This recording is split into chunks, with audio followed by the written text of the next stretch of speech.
What? This type of eye look on Monolids? Let me teach you how. For this particular look, I used a mustardy yellow as my transition shade for the outer half of my eyelids. You want to have that color feathered and blended up to about half of your lid space when your eyes are open. For the inner half, I used a warm toned light green, feathering it up following my eye shape, stopping just about halfway of my lid's eyes still open. Now you want to add depth to the outer corner, first packing the shadow very low and close to the lash line because we want to be careful not to bring it too high. We want it blended a little lower than the yellow. Go ahead and blend the edges when your brush doesn't have much product left. If you're afraid you'll end up taking it too high, you can also use a clean brush to blend like I did. Taking the light green again because we want to bring the lightness on the inner corner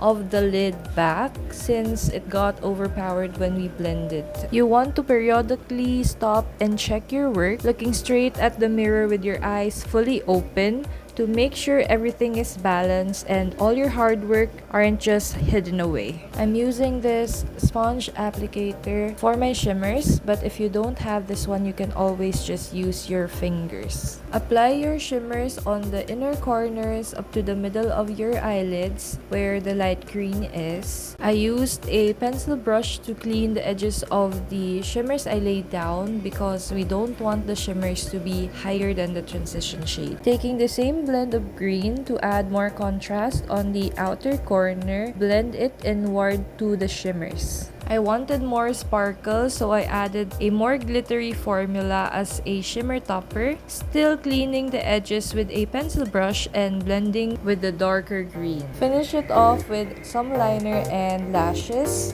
You're done!